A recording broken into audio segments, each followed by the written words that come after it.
जा रहा है, कैसे कोई ये फिगर आउट कर सकता है और कैसे इससे बाहर निकल सकता है? देखो, सबसे बड़ी बात, मैं भी इस एज की हूँ। आजकल की जेन एज की मैं हूँ, टीन एज में। तो मैं समझ सकती हूँ कि इस एज में बहुत डिस्ट्रैक्शंस होते हैं, बहुत होते हैं। एक्सेसिव लेवल पे डिस्ट्रैक्शंस आपको होते हैं, और गलत तरफ ही होते हैं, सही तरफ कभी डिस्ट्रैक्शन नहीं होता।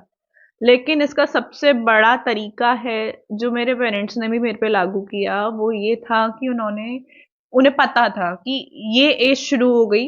वो बोलते हैं कि हमेशा 16 से 17 साल ये शुरू हो जाती है इंसान की डिस्ट्रैक्शन की, कि वो डिस्ट्रैक्ट हो जाएगा अब रिलेशनशिप की तरफ या गलत कामों की तरफ। उन्होंने उसी टाइम मेरे को करियर से लगा दिया। उन्होंने करियर पे मोड़ दिया तुरंत। उस टाइम तो बहुत बुरा लगा, 1 साल बहुत वर्स भी गया मैं। अब क्योंकि इस टाइम सबसे ज्यादा ऐसा होता है, पेरेंट्स को हम सबसे ज्यादा नफरत करते हैं। ऐसी एज होती है कि हमें पेरेंट्स सबसे ज्यादा गलत लगते हैं। लेकिन 1 साल हमारे हार्श गया, लेकिन वो उन्होंने करियर पे जो मोड़ दिया, उस टाइम फिर डिस्ट्रैक्शन हुई ही नहीं। सबसे इसका सबसे बड़ा सोल्यूशन है ना जाने का, कि पेरेंट्स को जहां देखी लड़का या लड़की कोई भी, उसके 16 17 साल की एज हुई, मैक्स 18 साल, मैक्स टू मैक्स है ये तो, 17 से 18 के बीच से करियर पे ठीए से लगा दो। पहले के टाइम में क्या होता था?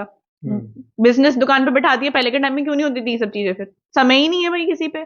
बिजनेस से धंधे से ही समय नहीं है, काम से ही समय नहीं है कि वो और किसी चीज पे ध्यान दे पाए। खाली दिमाग शैतान का होता है। ये जो एज होती है ना, कि हम पढ़ाई कर रहे हैं, हम अभी मेहनत कर रहे हैं, बाहर भेज रहे हैं बच्चों को पढ़ने के लिए, वहां पे क्या माहौल चल रहा है?